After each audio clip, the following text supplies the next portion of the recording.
Good evening, or good day wherever you're at. We haven't streamed in a bit, but here we are. We're back to do another stream. It's sort of Titanic related. We're going to take a look at the Britannic, HMHS Britannic to be exact. We're going to observe the sinking of the ship, but we're also going to take a look around at the ship too, as it existed. So without further ado, let's just go straight into that, and let's see.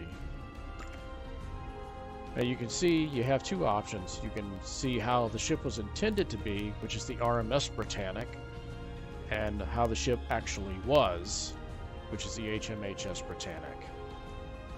And that's what we're going to check out today. So of course, this is what most people will want to see. So let's start off with the forward grand staircase.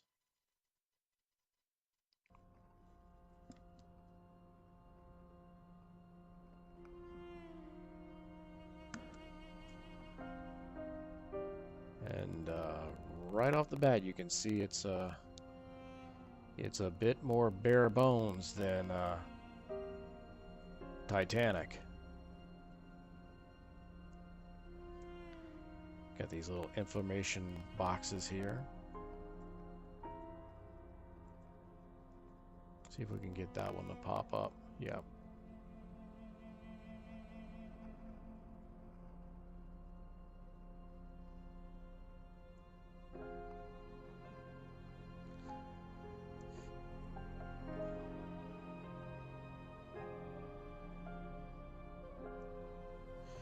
Yep, so there was originally a giant pipe organ that was put right here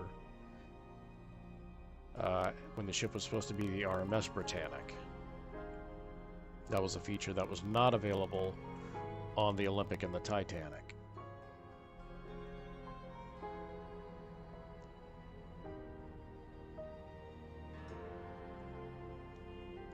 So we're going to walk around a little bit, just take a quick look. There's the A-deck promenade. Looks like there's beds on there. And there's only so much of the ship you can explore.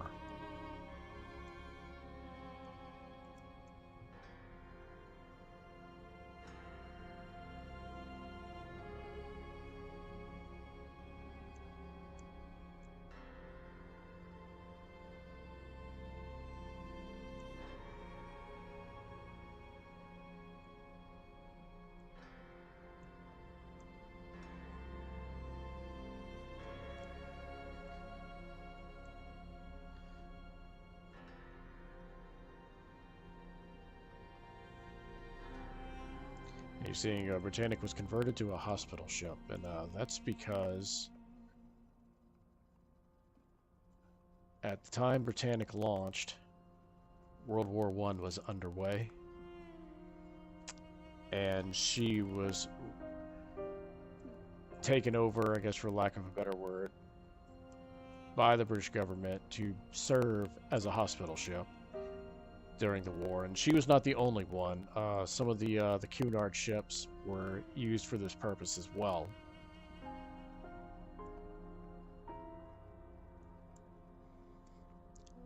The Olympic served during wartime as well,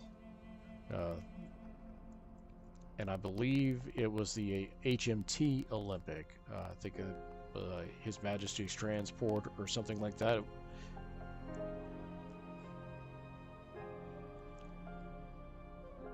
Olympic famously sunk a German submarine.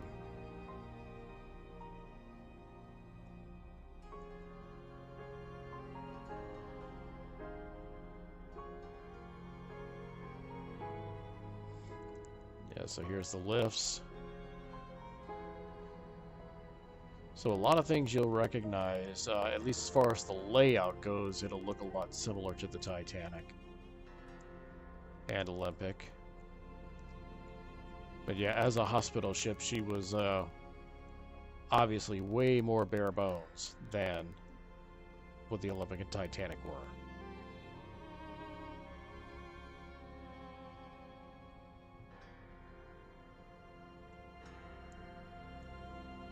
So this, I think, is pretty much all you can see as far as the grand staircase.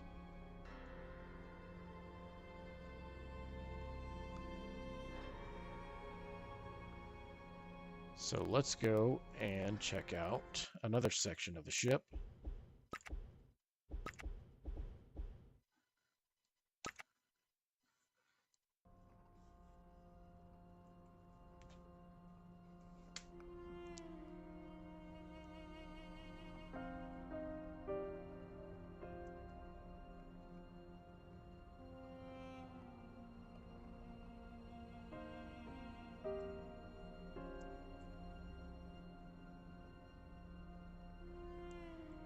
So, of course, this looks vastly different as the HMHS Britannic.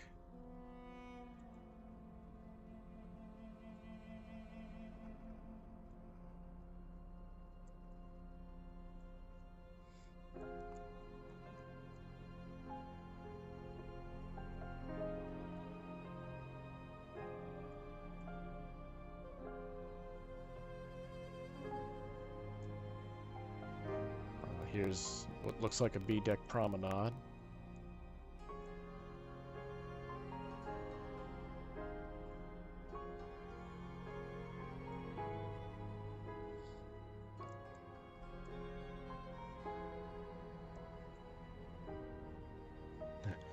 Very bare bones.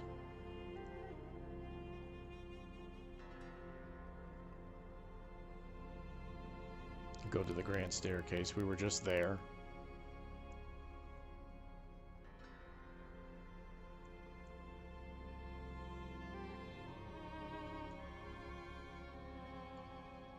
We may go back and have a quick look, since we now have a viewer.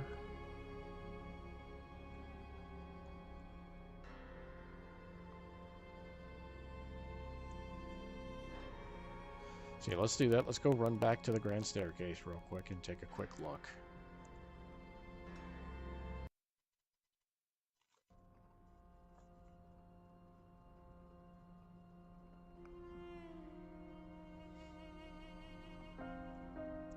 So again, obviously way more bare bones than the Olympic and the Titanic were.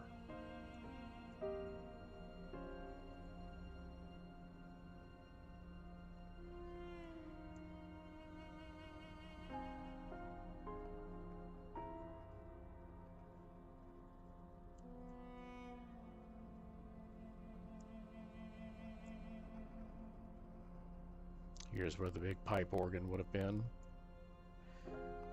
Which as the thing says, it still exists today, but I am not entirely sure where that organ is.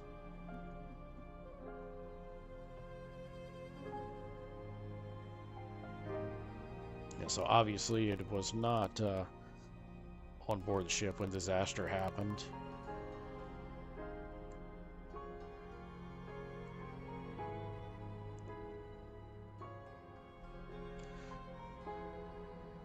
And obviously the ship would ever have served as a transatlantic liner as it was meant to. It would have been far more luxurious than what we see it in here. And you can't go down the grand staircase, so this is pretty much all you can see as far as the grand staircase goes. So let's check out another area.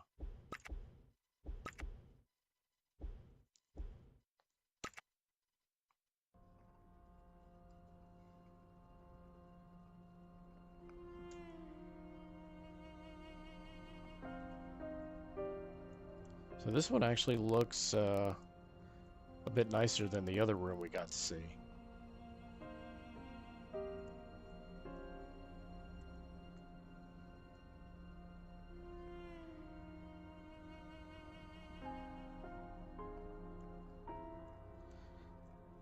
Now, one thing we're not seeing here that I believe shows up in the RMS version is the first class cabins in the Britannic were the first of any ship that I know of that actually had their own showers and toilets. Even on Olympic and Titanic, they were communal.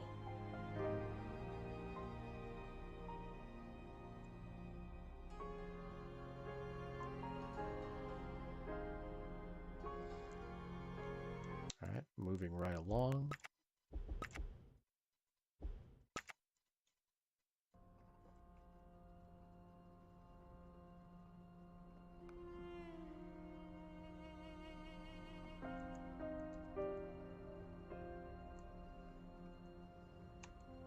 Let's see what the pool says.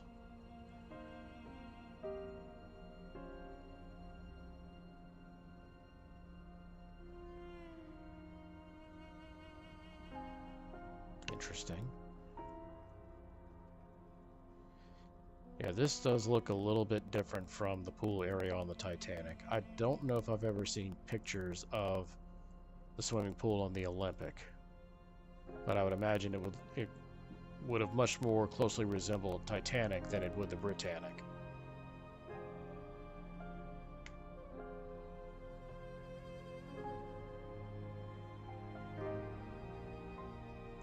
Wonder if you can go in the pool. Yeah, you can.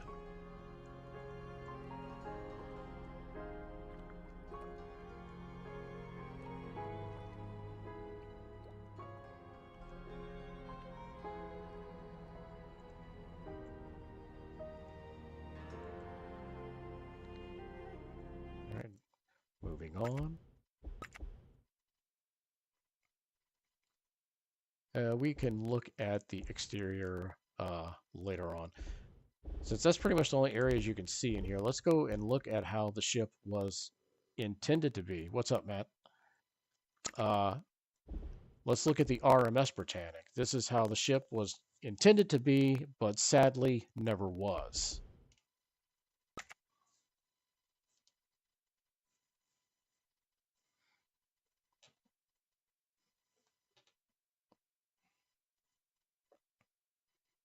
So what are you up to this evening?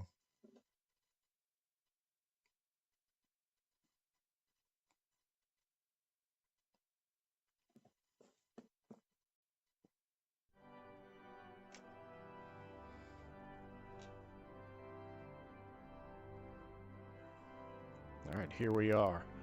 RMS Britannic. And boy, does this look different.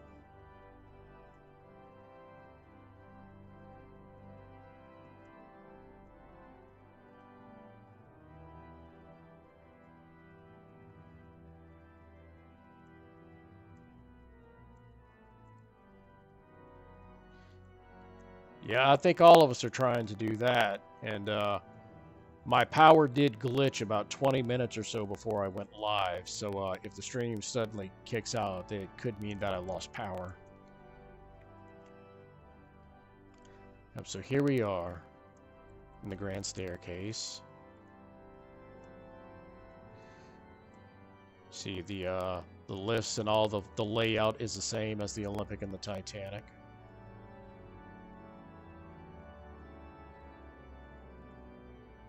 Here's that beautiful organ that would have went into the ship.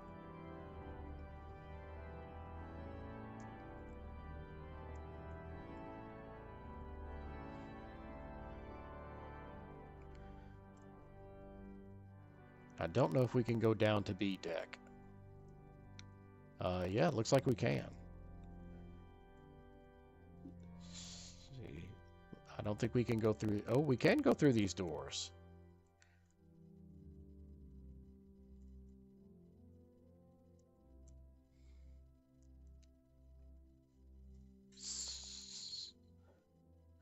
So if you have any questions about this ship, I will do my best to answer them. I know a bit more about the Titanic than I do this particular ship, but I know a little bit about this ship as well. I can't believe they put linoleum floors in here, though. This ship was supposed to be the most luxurious of the three, and I'm looking at linoleum floors. Yes, all of that was, in fact, hand-carved back in the day. You know, there was no machines that made that crap. Yeah, ships back then, they had style, man. The ones today, I don't know.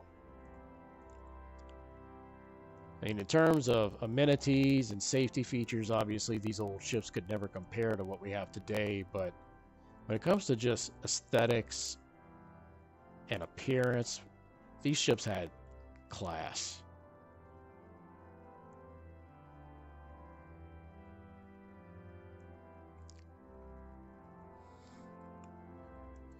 So, yep, again, this is, again, we're looking at what would have been the RMS Britannic. Of course, that wasn't her official name.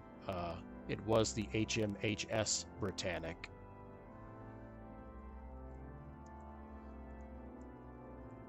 And if you're wondering why that might be, if you don't know anything about this ship, HMHS stands for His Majesty's Hospital Ship. Britannic and other liners during the time of World War I served different functions other than just, you know, transatlantic passenger liners.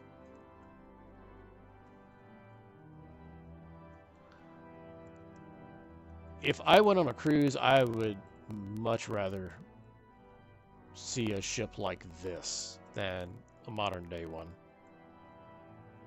I mean, these ships just had style.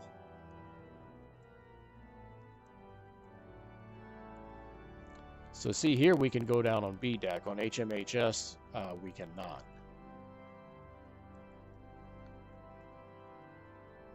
RMS stands for Royal Mail Ship, and not mail, M-A-L-E, mail as in M-A-I-L, like you receive mail, you've got mail. So back in the day, this kind of looks like a little mini purser's office here on B deck. Royal Mail Ship. Certain ships could be contracted to deliver mail across the sea, and ships that secured that contract were given the distinction RMS, Royal Mail Ship. So sometimes if you're real big into ships, you'll sometimes notice that there were occasions where you will see RMS Titanic or SS Titanic. And you might wonder, well, which one's correct? The answer is they both are. SS simply stood for steamship, and if a ship like the Titanic or something was not carrying mail, it would lose that RMS distinction and simply go by SS Titanic, steamship.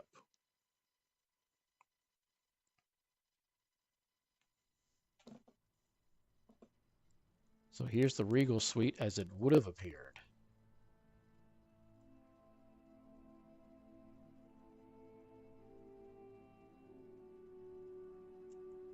Now we may actually see like the showers and the toilets.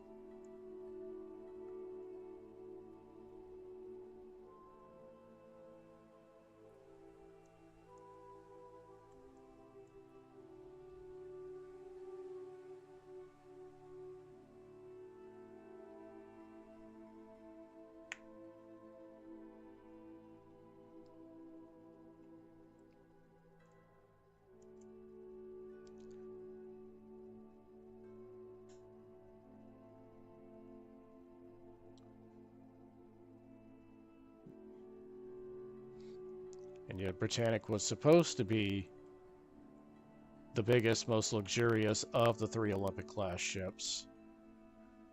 Had she been ever served as a passenger liner.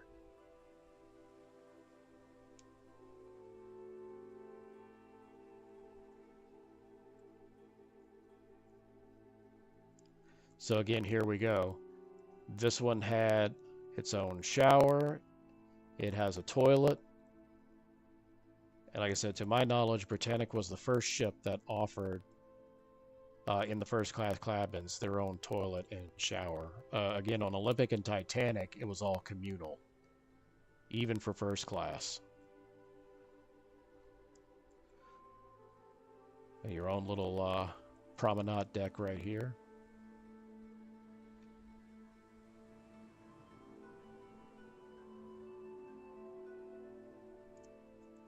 Let's take that off and look outside. Yeah, so this is Belfast. When we go to the part where we actually observe the ship in motion, we'll see the island of Kea, to the starboard side.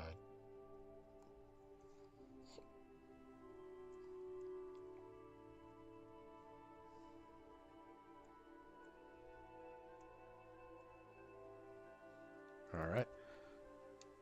Let's see, what else can we see on the RMS version? We haven't seen the sea deck room.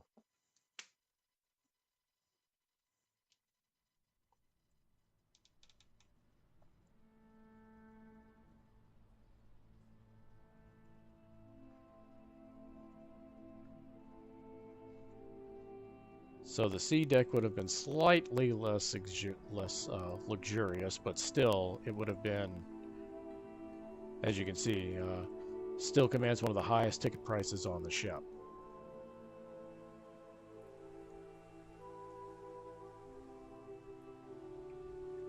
So Matt, are you familiar with this ship at all, or have you ever even heard of it? Just curious. I know you're not a big ship aficionado like me.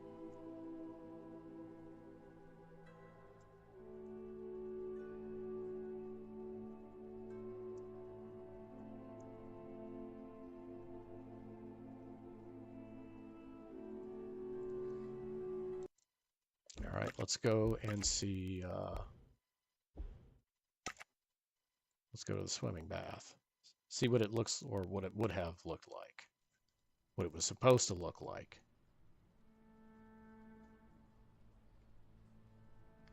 Oh, and we can see around here first. Here's some bulkheads right here, or watertight doors, I should say.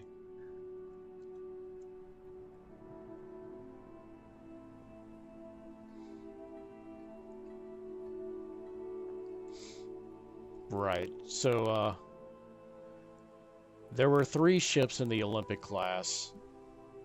Olympic being the first, Titanic being the second, and this being the third and final.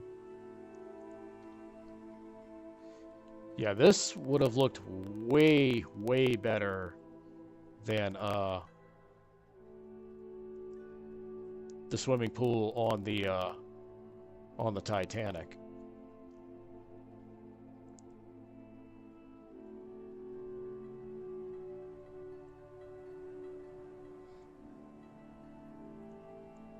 Okay, so you've heard of this ship, but you really don't know anything about it.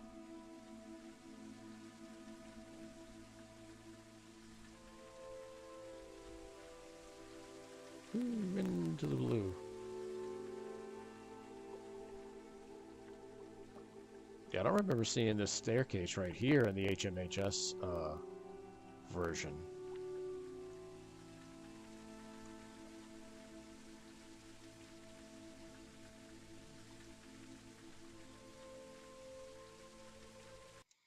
Alright. Go take a look at Boiler Room 6, and that'll be all the interiors for both versions of the ship. And this looks a whole lot like Titanic's. If you've watched any of the Honor and Glory demos I've played on previous streams, this looks, I don't know if it's virtually identical, but it's close enough.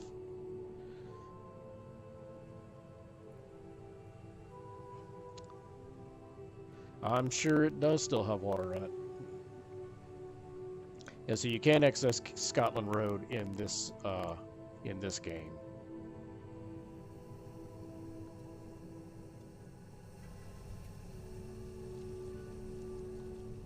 And as we go further down, you can hear them boilers.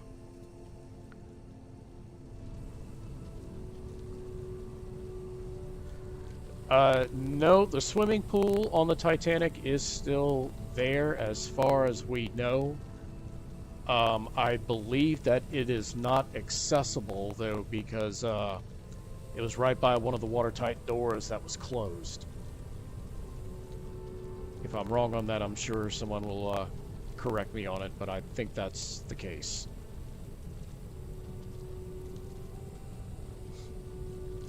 I mean, it's in the bow section. The bow section is still mostly intact.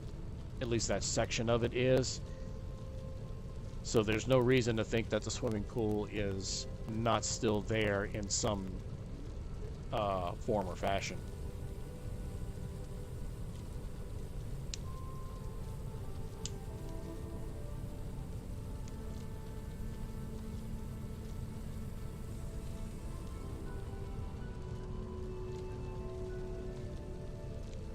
Yeah, I think this was something that was not on the Titanic. This was like a passage for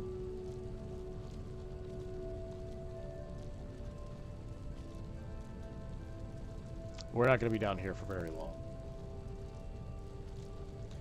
This was for the crewmen to easily access their cabins from that point of the ship into here.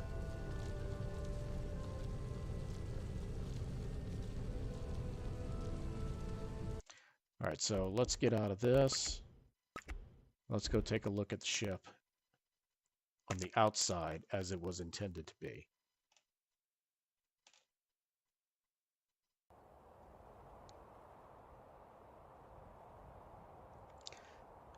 May 15th, 1919. Interesting. And here she is, RMS Britannic.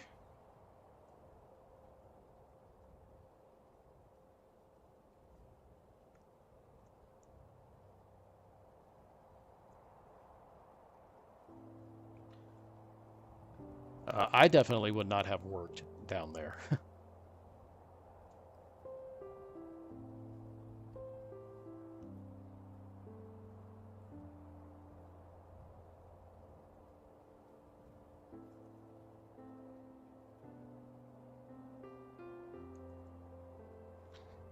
See, we're still having a little bit of a lag issue. Let me see what I can do to help with that.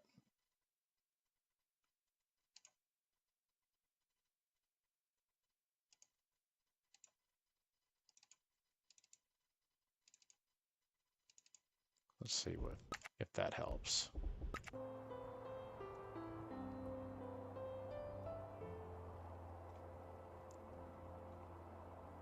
Yeah, you would have. That's a job I would have never taken.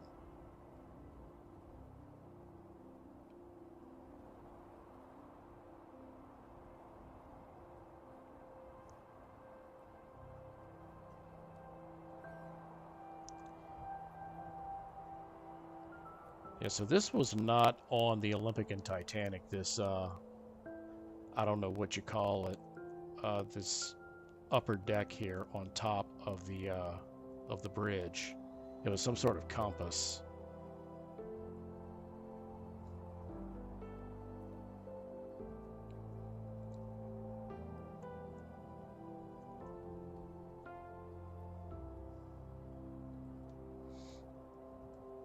And of course the big gantry davits that were not on Olympic and Titanic. So these massive cranes could easily lift lifeboats and quickly, more efficiently lift lifeboats and extend them out over the edge of the ship. So if the ship developed a really strong list, I'm going to say it wouldn't matter, but these things still could have extended the lifeboats far over the edge of the ship if they were listing and still put them in the water. I honestly do not know how big the anchors were on this ship. And of course, after the Titanic disaster, it was required that every single ship that went out to sea had enough lifeboats for all passengers on board. So Britannic here had, I think, like 40-something lifeboats.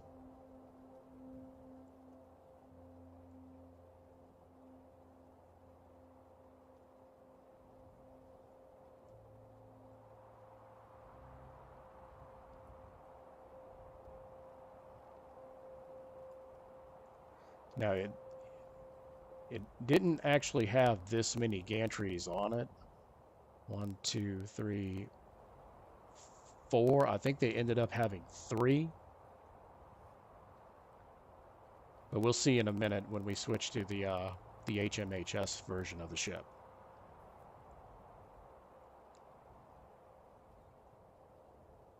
But yeah, look at all these lifeboats.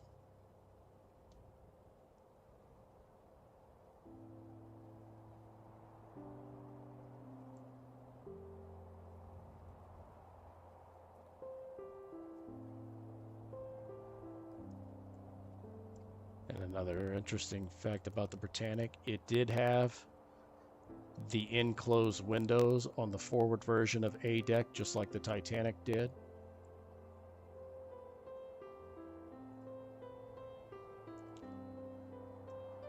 One of the easiest way to tell Britannic and Titanic apart from the Olympic, because they both had this. That's how, one of the reasons why we know for certain that the ship at the bottom of the Atlantic is in fact the Titanic and not the Olympic, as some people like to point out that ridiculous conspiracy theory.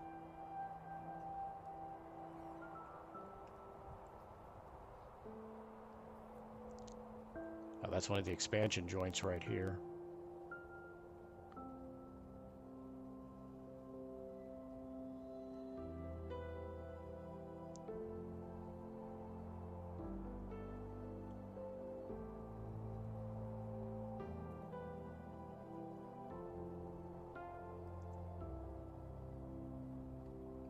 All the way around A deck.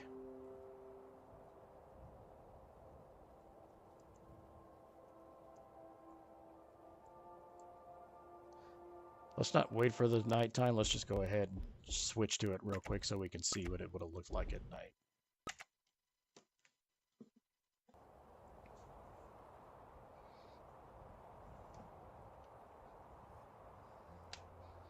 There we go.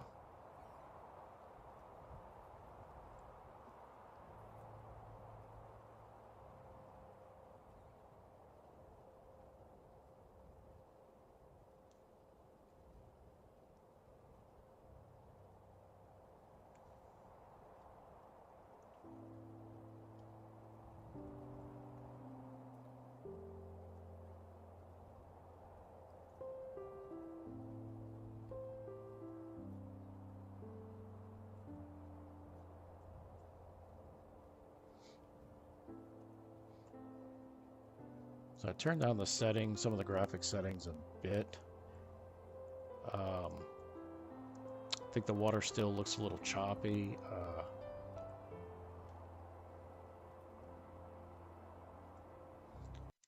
Let me lower stuff a bit more.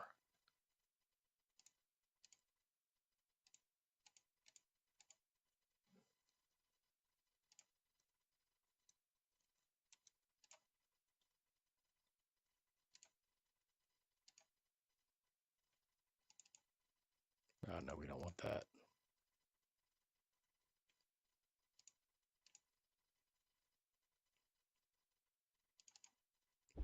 Let's see if that helps.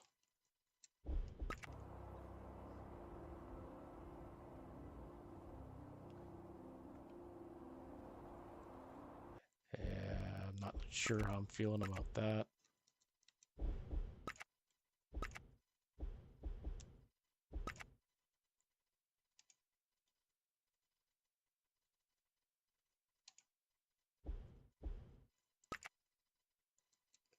Okay. Yeah, that looks better.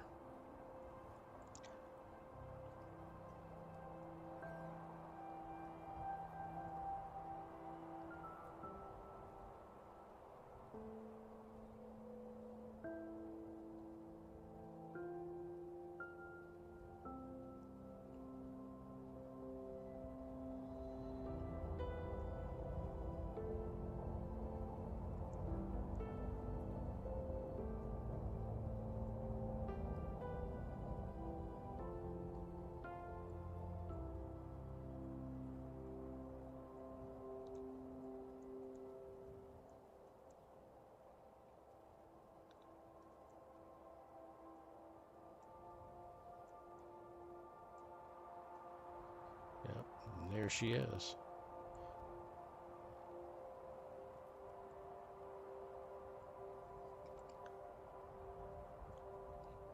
That's the thing about these, all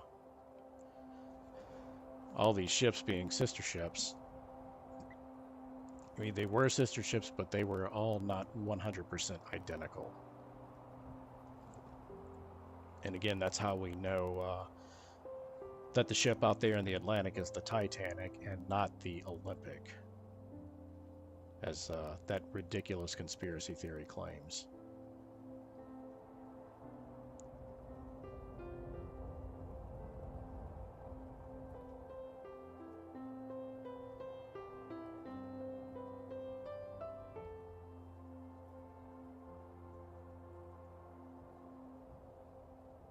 Yep, so there she is. All right, let's switch to the HMHS Britannic.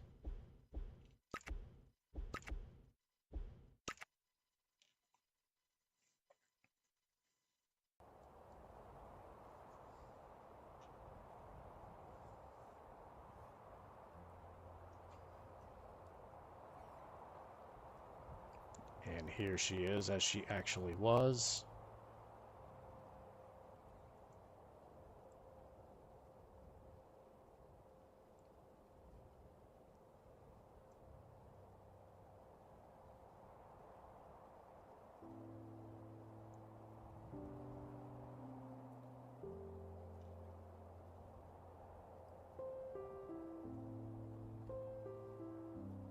She looks a lot better lit up at night as a hospital ship. She doesn't look nowhere near as impressive during the day.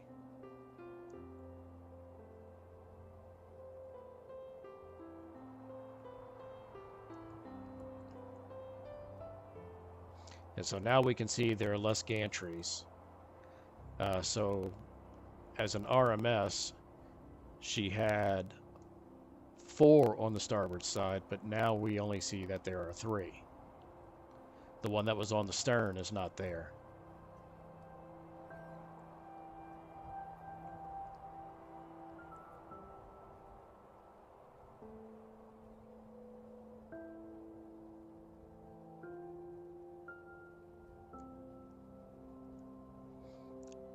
And as the HMHS Britannic, way back here on the stern, these little boxes, those were morgues.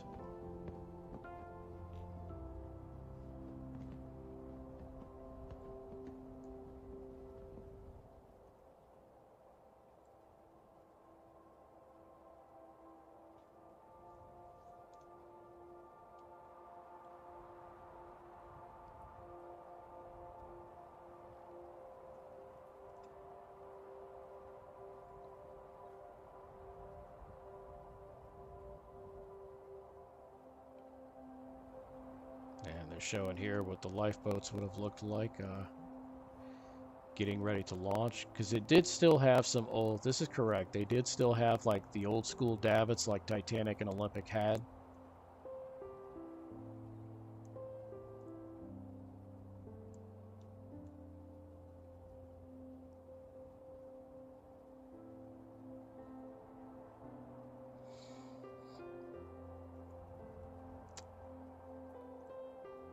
I'm not 100% sure on that. I think it was just a design thing. I'd have to check some of the Cunard ships at the time, but just off the top of my head, I think like the Lusitania, the Mauritania, all those, I think their smokestacks were straight up, but I would have to double check that.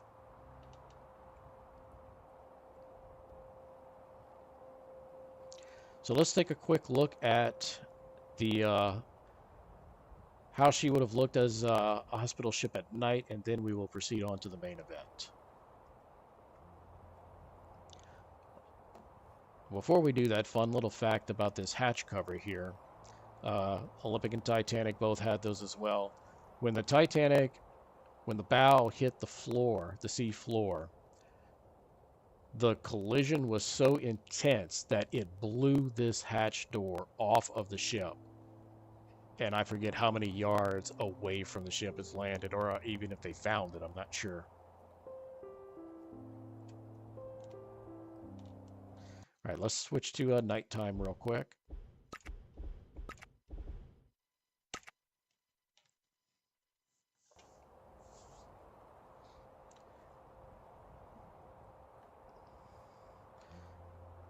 Yeah, and you can see at night, as a hospital ship, she looks a lot better than she did in the day. I guess because it's probably at night, all those stains that you see coming off the portholes on the sides, they're not quite as visible. And the green lights look really cool.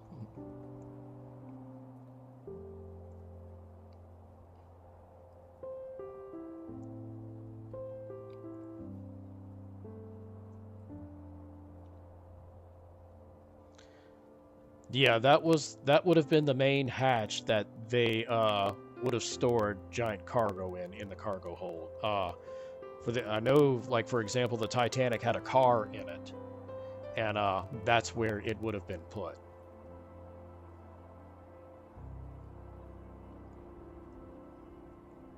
So yeah, storage are like I know most storage like that, really large items were kept here in the forecastle deck.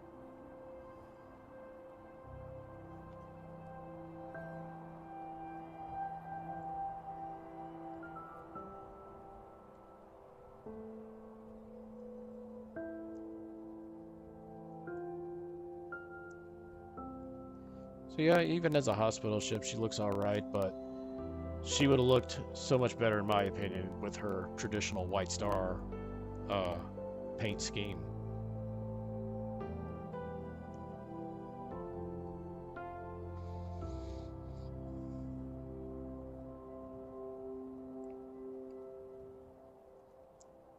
All right, so are we ready for the main event?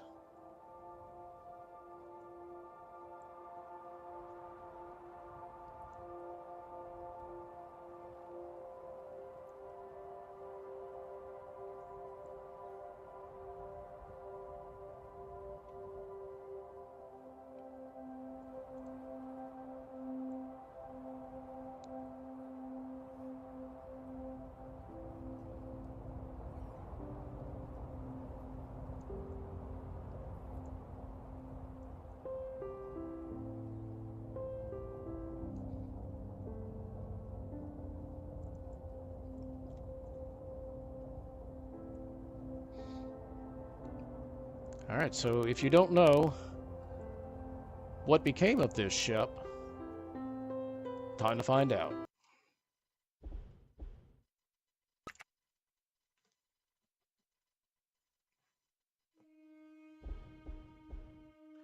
There's your clue right there.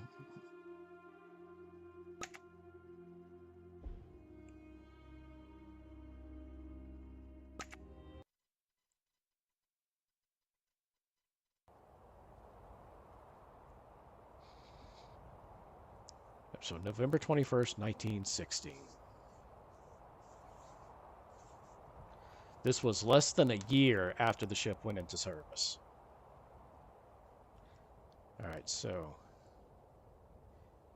here we are. They start us off on the deck. Okay, no, we don't want to do this. I want the free camera. Let's get out of this.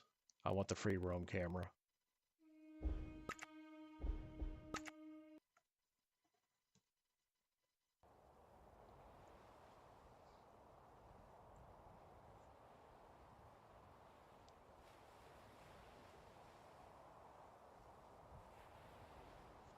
All right, so here we are. We're cruising along.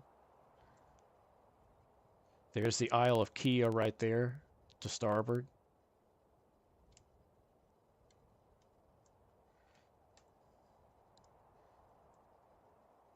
This is in the Aegean Sea.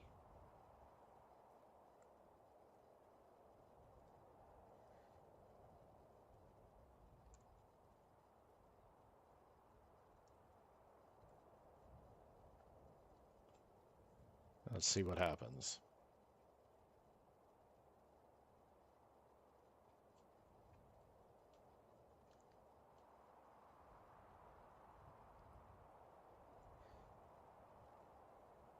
Notice between the two masts, there's wires running from front to back connecting them.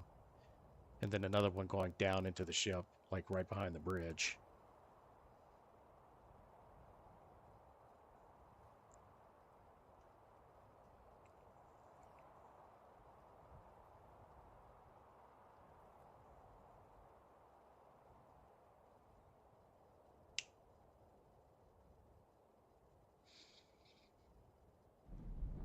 There it is.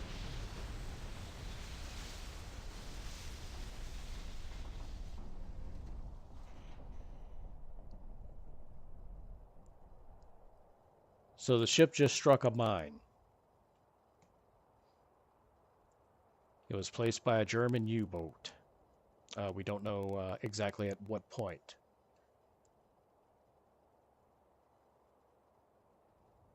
Let's see. So here we are. Ship's still going straight.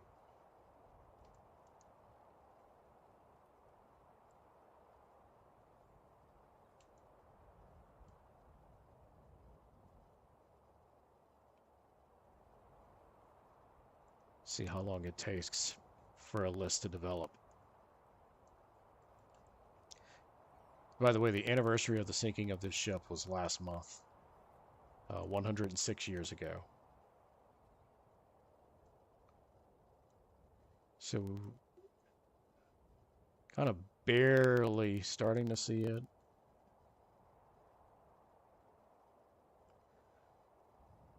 So how bad was the damage? Well, I think it was the first. It took less damage in terms of compartments that were damaged than what the Titanic was. But what happened with this ship was that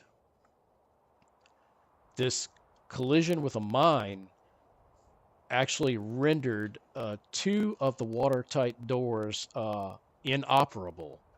So I think it was 4 compartments were damaged by the mine. Then 2 of them could not be closed because they were now inoperable.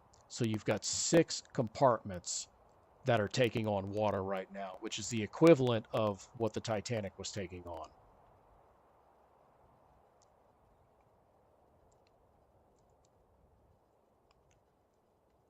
And now the list, I can see the list is happening now.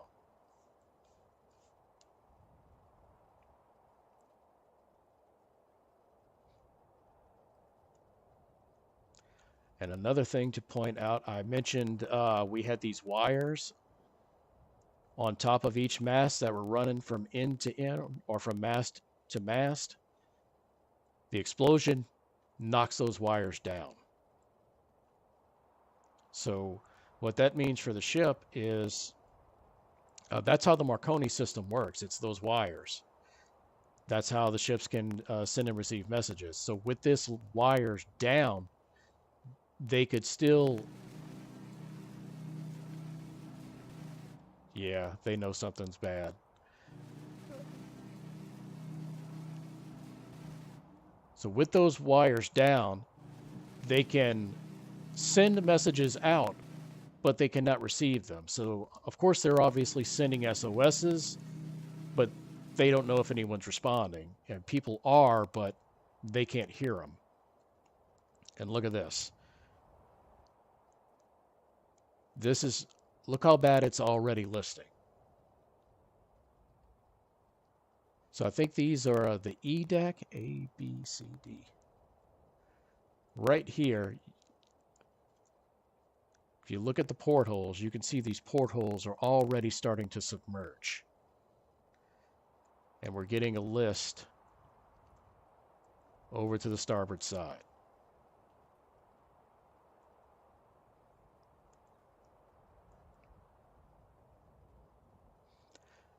Now, you've got 6 compartments flooding, and look right here, you've already got portholes that are going under. And one thing that happened that was not supposed to in wartime, the the portholes were not supposed to be left open, but allegedly some of the nurses opened up a whole bunch of these portholes.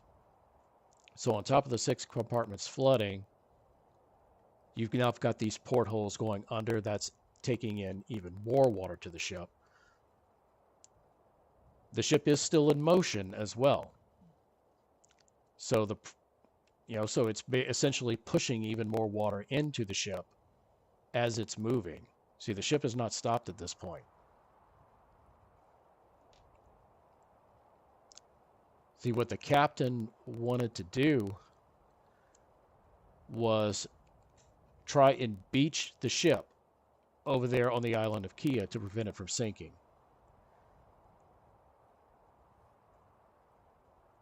And one of the things that happened was, I think, the rudder got knocked out after the mine hit.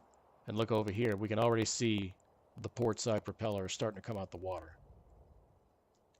And they're still moving. He hasn't stopped the engines yet.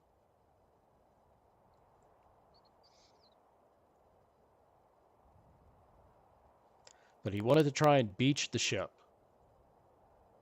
instead of letting it sink. But the rudder is now inoperable.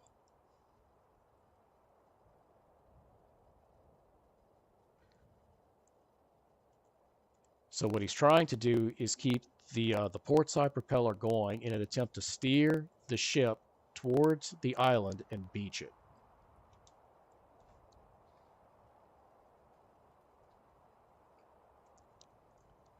And they did not waste any time. They started, at this point, I believe they've already started prepping lifeboats for launch.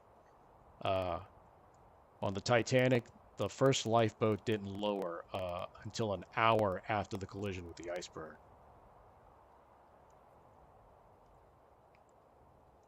Yeah, look, it's real bad up front already. So where this ship is at, the ship is over 400 feet of water where it's sitting right now. Interesting fact about the ship is over 800 feet long. And you're going to notice that does play into how the ship actually goes down.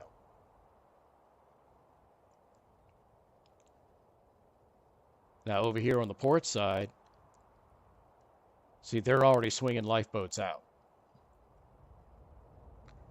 Because I think if I remember right, 10 minutes after the collision, the Britannic was already in the condition that the Titanic was in, like over an hour after the Titanic had hit the iceberg.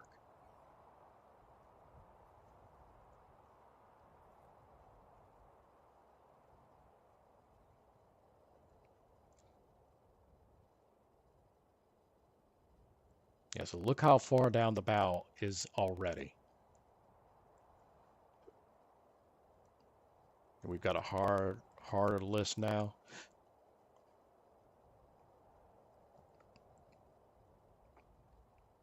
And here's lifeboats on the other side are being swung out. But I think all the lifeboats in the stern section were first to launch. I could be wrong on that, but I think the stern section went first.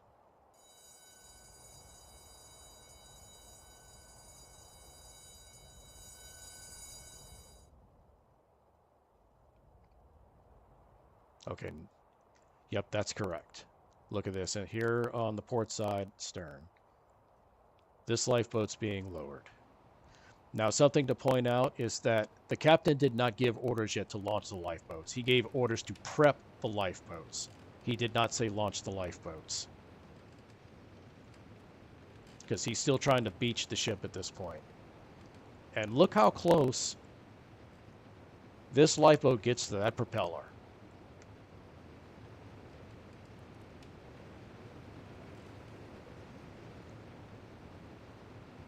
See, the ship is still moving.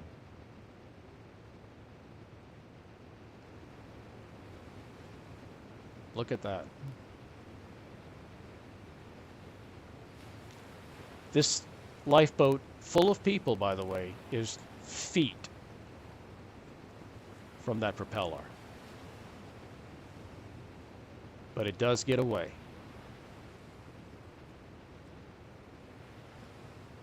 And the captain is not aware that people are leaving in lifeboats.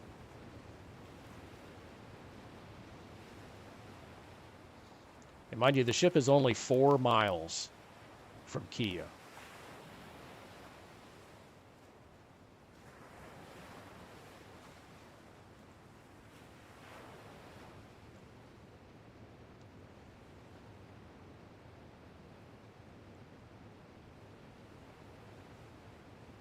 Let's see if any on the starboard side launched yet.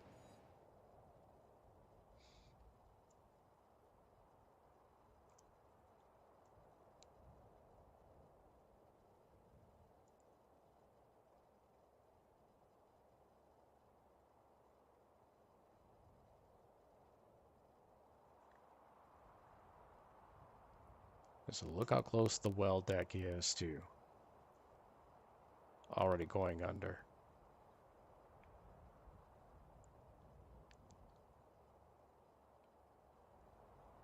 So these next set of portholes that are going to be submerged looks like they're E deck.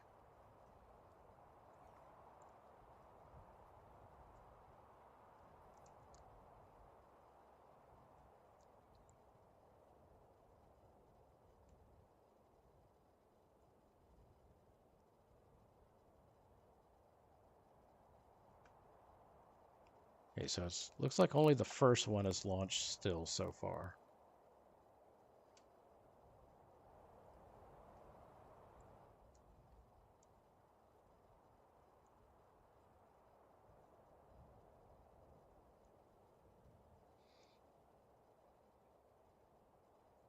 Yeah, see the center propeller still turning as well.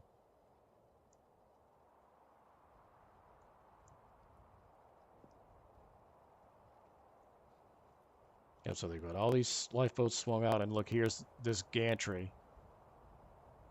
The second gantry here has a lifeboat ready to lower. And what's novel about these gantries, as you can see, as soon as it drops this one in the water, it can swing back, instantly pick up another boat full of people, swing back out, and lower that one.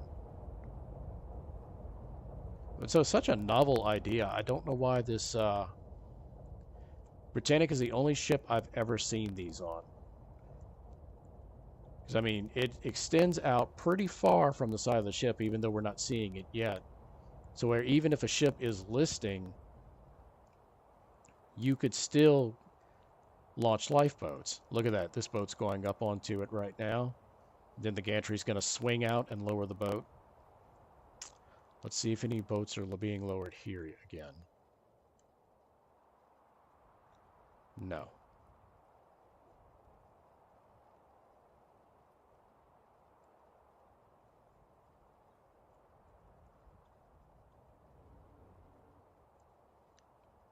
Oh, look at that. It's going to look at it swing out. And look, oh, the one on the port side is picking up a boat. Yeah, I'm surprised that even modern ships don't have something like this. Because, like, what it was 10 years ago when the Costa Concordia sank, that ship had a hard list as well. And they were not able to launch all of the lifeboats because of that. You know, if the ship is listing too hard, they rub against the side, it could damage or tip the boats over. And there it goes.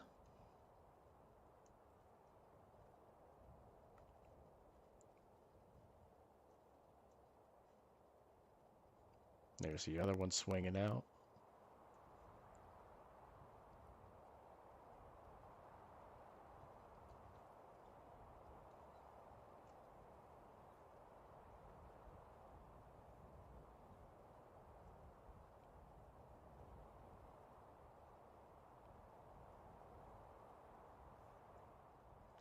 Let's see what's going on back over here on port side.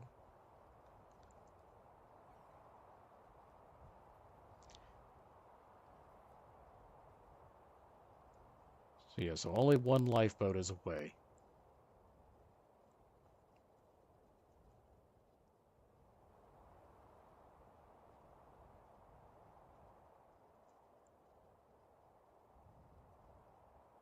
All right, so yeah, the people actually they don't board up here. They board onto the boat after the gantry has swung it out to the side of the boat deck.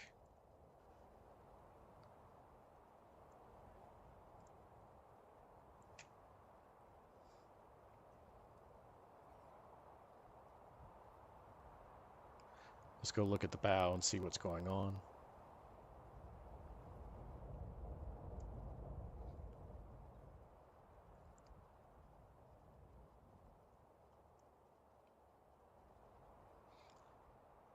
All right, so all the portholes on E deck are now submerged.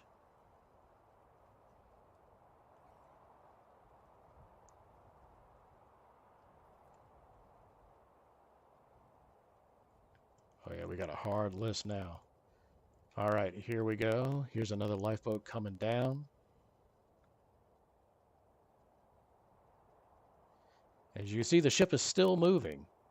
The captain has still not given orders to launch lifeboats yet, and he has not stopped the ship yet. He is still attempting to try and turn the ship to the island of Kia there and beach it.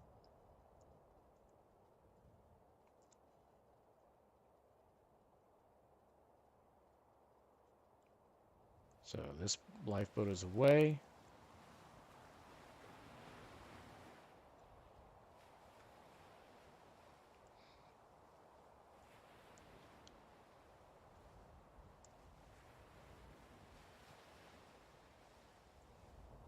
It never seems to get too far away from the side of the ship. But again, the ship is moving. So this isn't the lifeboat moving aft, it's the ship moving forward still.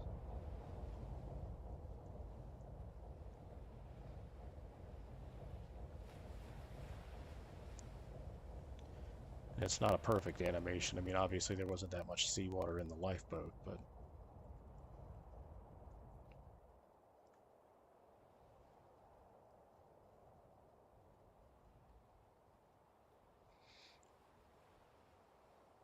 getting dangerously close to the propeller. And mind you, this lifeboat is full of people.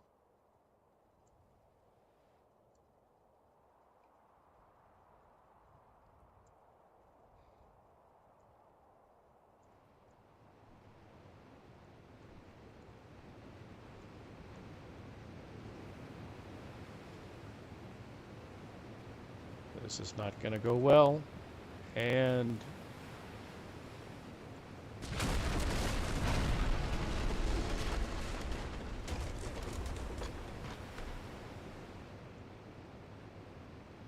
into the propeller.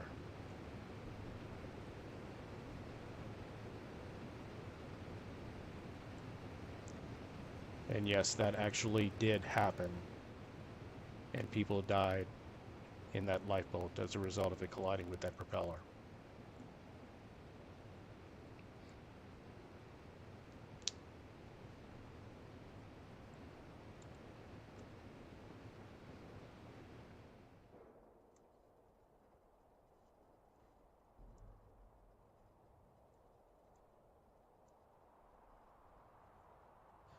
See, so one lifeboat,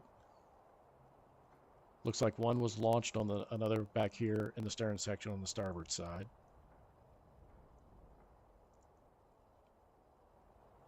See, the starboard propeller is not moving.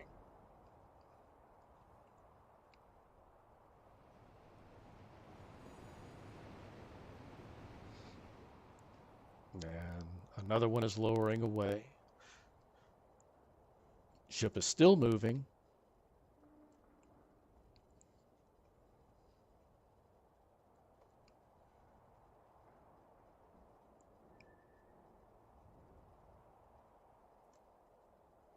And there goes another lifeboat.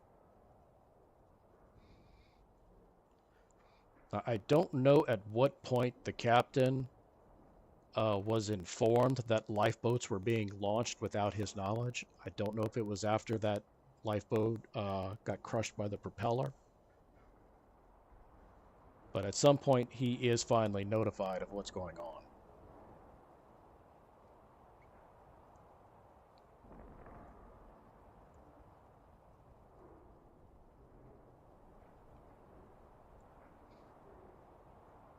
Still nothing on the starboard side yet. Let's go look at the bow. I'd imagine D deck is submerged by this point.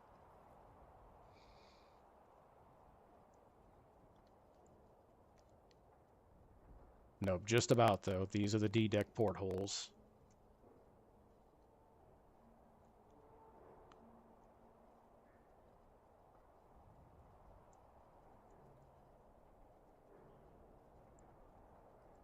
Alright, so we got another lifeboat in the water.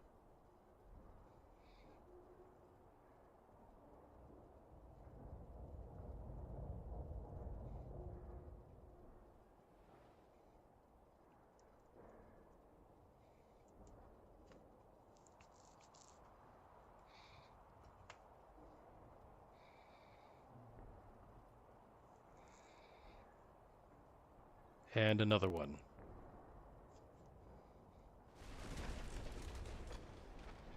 Again, with people on it.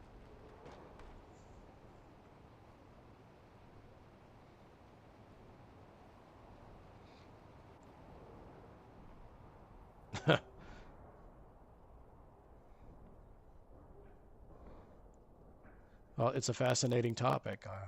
I'm not surprised at all that people are interested. Now look at that. The port side propeller is finally coming to a stop. So, yeah, so by this point, the captain has definitely been notified that lifeboats are being launched without his knowledge, and now he is stopping the ship.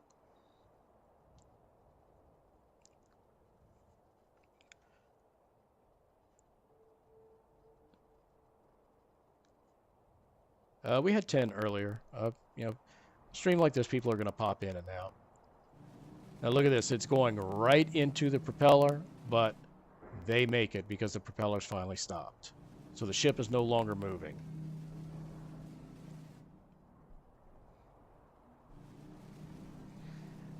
Look at the gantries. The gantries they're doing their thing.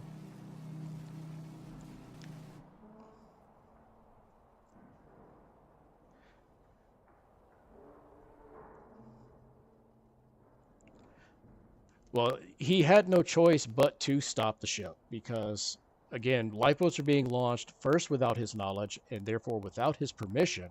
He only ordered the lifeboats to be prepped. He did not say to start lowering the lifeboats. And now you have two boats that are completely ripped to shreds with people in them because of this.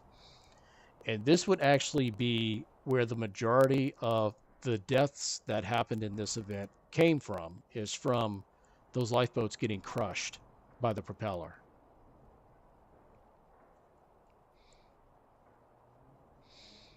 Now I see the starboard side is really lowering away here. Now look how far this gantry can launch this lifeboat away from the ship. That's quite a distance. That's why I wonder why I've never even seen this on any other ships at the time, or something similar like on modern ships. Something that could extend out away from the ship if a ship is listing and still launch the boat. I mean, I'm no ship expert. I'm no expert on the Titanic or the Britannic or any other ship, but I do know some about these ships. And I just always wondered that. Why is the Britannic the only ship I've ever seen with a system like this?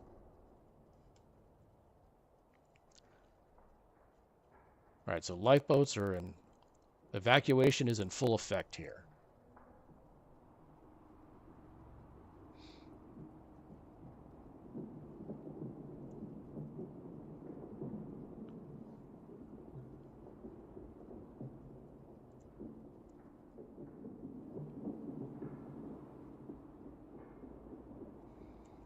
You see, we got a real hard list now.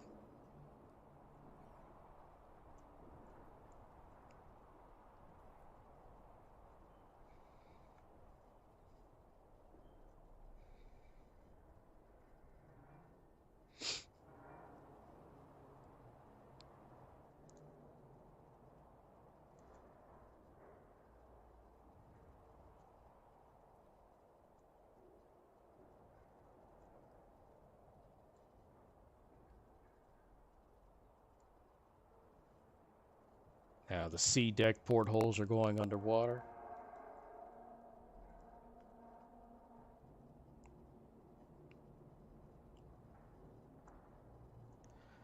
And pretty soon the well deck's going to start flooding.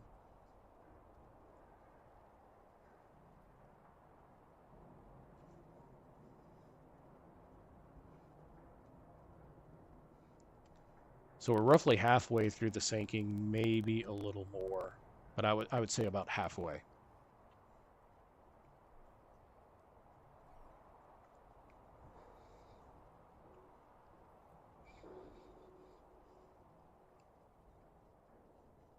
See, the Titanic wasn't this bad until well after an hour, or probably about an hour and a half after it hit the iceberg, was the Titanic in this bad a shape. And this is probably 25-30 minutes after the mine hits the Britannic.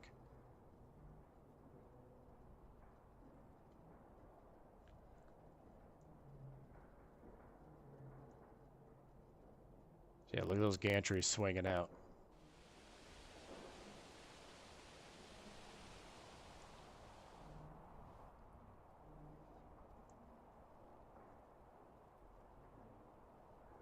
Yeah, you can see them all moving now.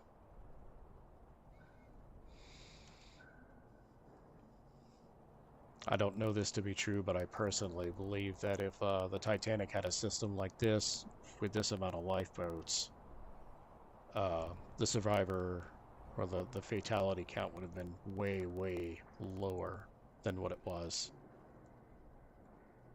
Yeah, look at that boat. That one's actually got a prop on it. Shoot, that's the lifeboat I would have want to been on. These guys can go straight to shore.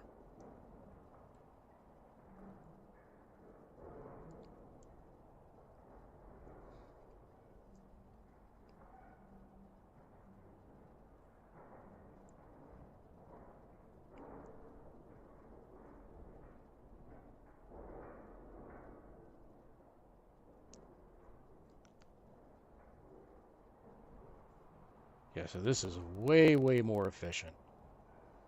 As you can see, they definitely, White Star Line definitely learned lessons from what happened to the Titanic. And this ship was actually more structurally sound than the Titanic too, because it had the double bottom hull by the boilers and the engines. In case of another incident like the Titanic, the watertight doors on Titanic only went up to E deck. On Britannic, they went up to B deck. You know, way more safety measures were included in the Britannic. And Olympic had a lot of modifications done to it after the Titanic went down as well.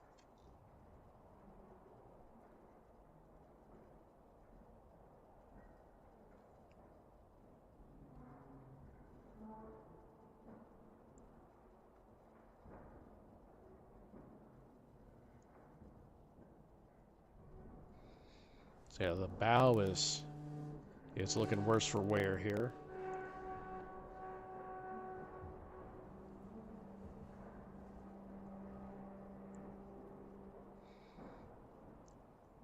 The well deck's getting real close to going under.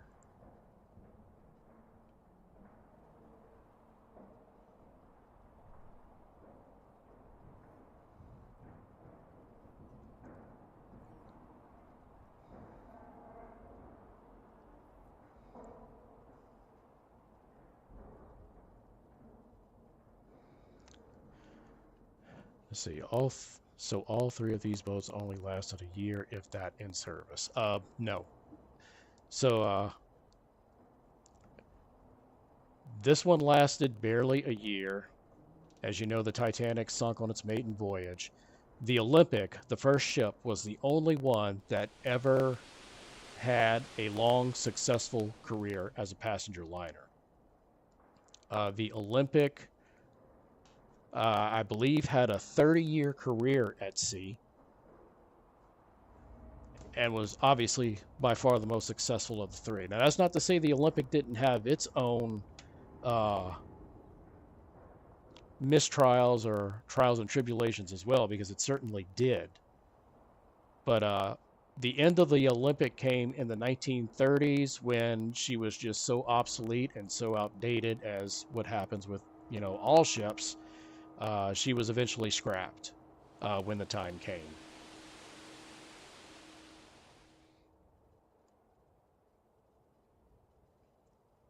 Yeah, the Olympic actually was a troop ship at one point during World War One. She bore the initials HMT, which I believe stood for His Majesty's Transport.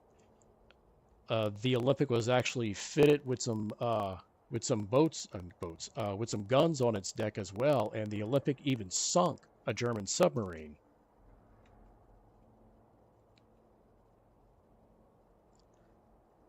If we could go back in time and tell these people, whatever you do, don't scrap that ship, because we would have a living, or not a living, but existing link to the Titanic and to the Britannic as well.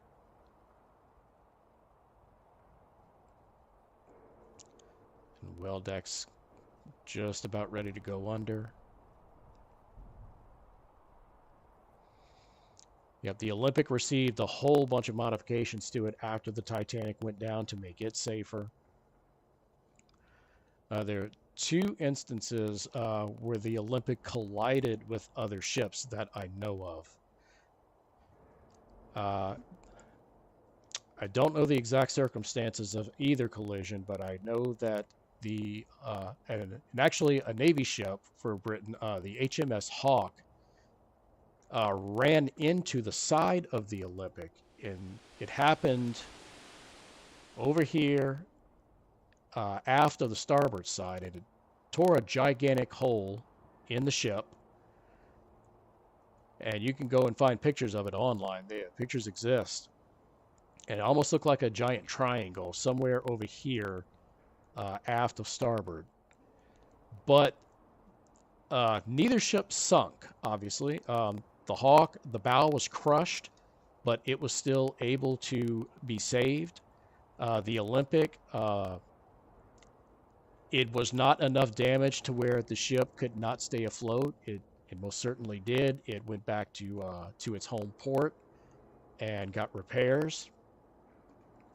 And I think it's around that time where people who believe or who are started that ridiculous Olympic Titanic switch theory, that would have been the time where it could have happened. And then much later on in the Olympics career, I want to say either late 20s or early 30s,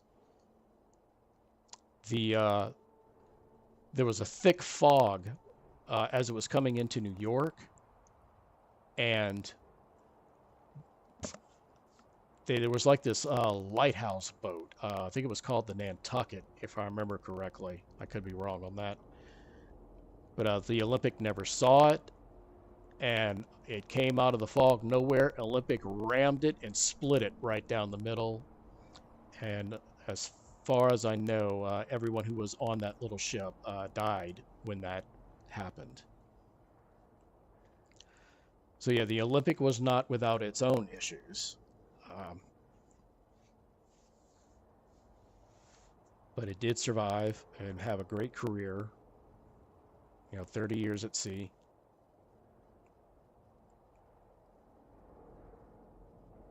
Or was it 20? No, it would have been 20-something years, not 30, because it was scrapped in the 30s.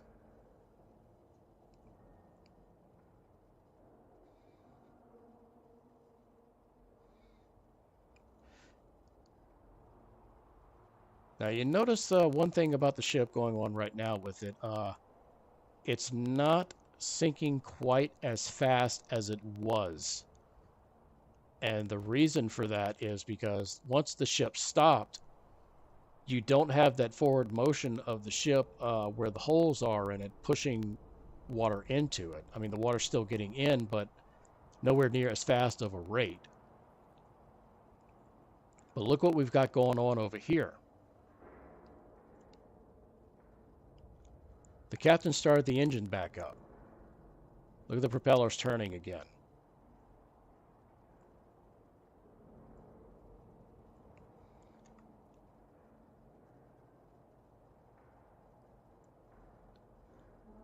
So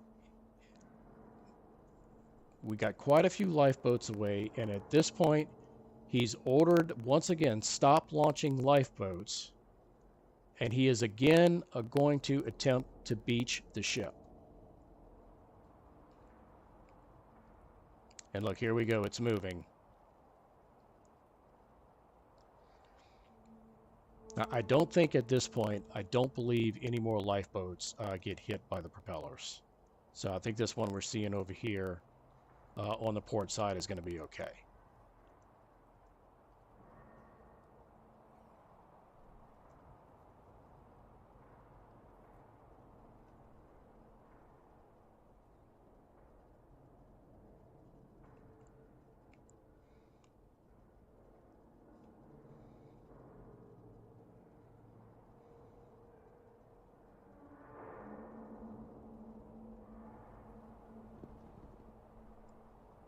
And actually that boat has, it's another one of them little lifeboats that's got the prop on it, so it can steer itself and move away from the ship.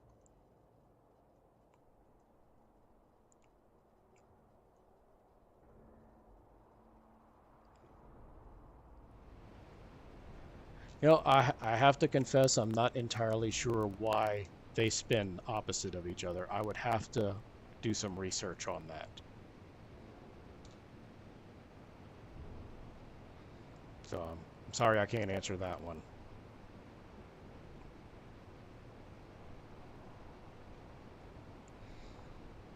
You know, if someone in the chat knows and cares to comment, that would be appreciated.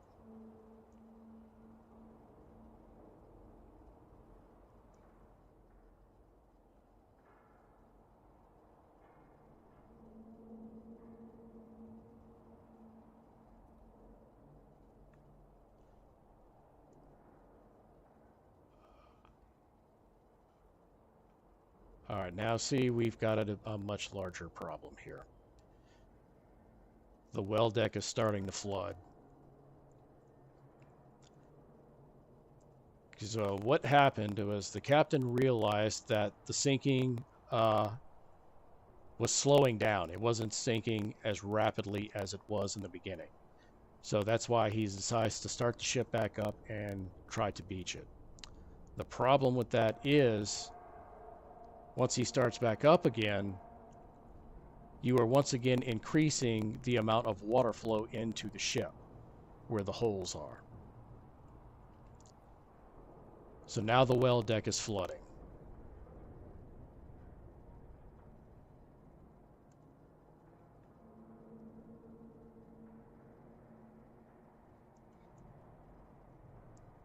And people are saying, you know what, we're still going to get out on some lifeboats here. So all the lifeboats have been cleared up here in the forward section.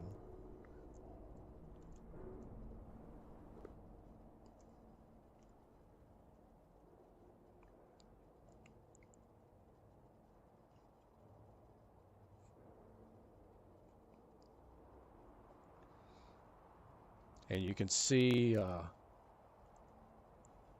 almost all of the lifeboats that can be accessed by the gantries have been launched. Each one of these gantries have one left. Over here on the port side, the aftmost gantry has one boat left. And this one here still has a good bit of boats left.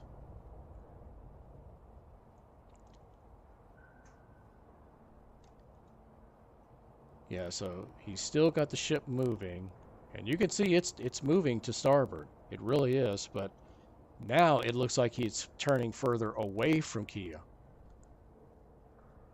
And that's because he cannot steer the ship. You know, the rudder is inoperable. So there is no steering of the ship. Other than what he was trying at first, but now it's just not happening.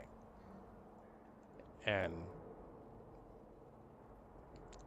it's actually making it worse by keeping the ship moving, because now look, The forecastle deck's about to go under. The well deck is flooding.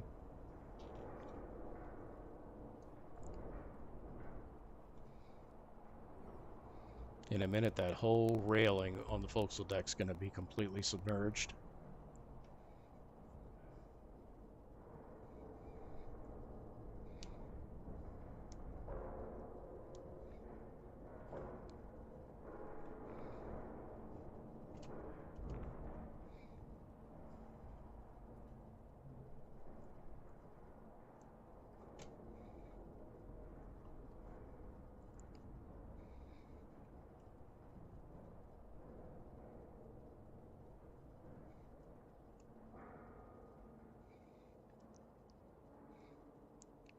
Yep, propellers are still going.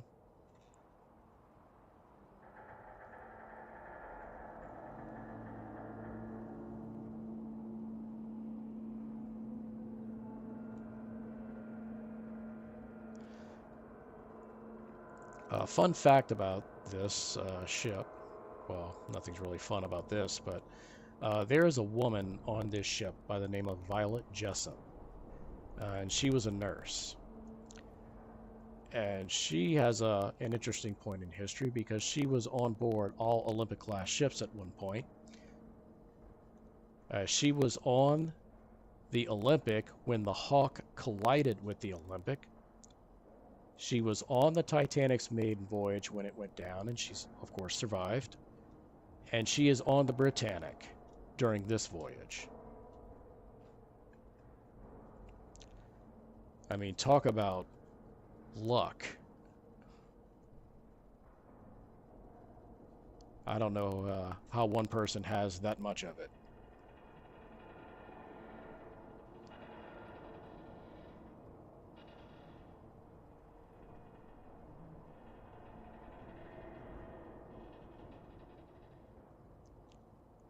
See, he's still got the ship moving.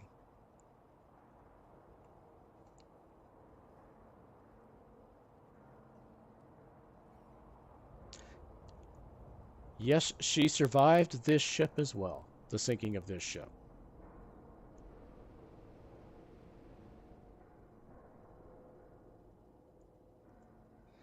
That's why I say, how does one person have so much luck?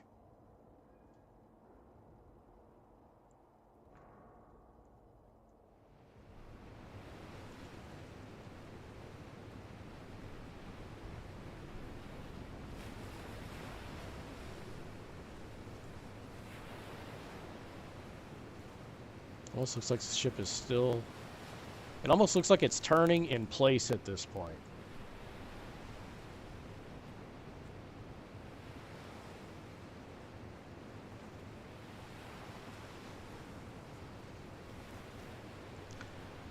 Did no one think to install giant airbags to float the ship in case of sinking?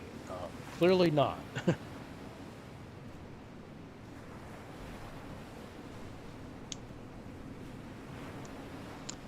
And I don't know if such a technology would exist in 1916, how they would have been able to do that.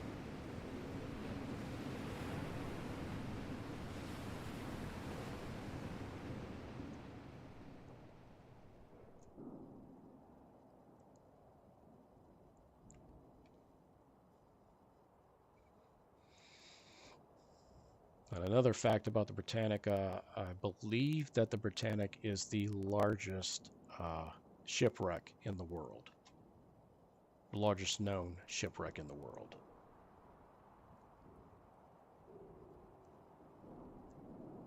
And look at that. The well deck is just about completely submerged.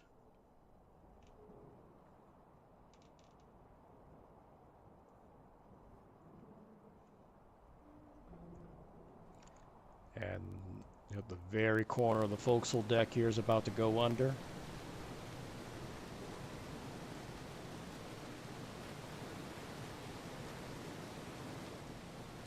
Let's see.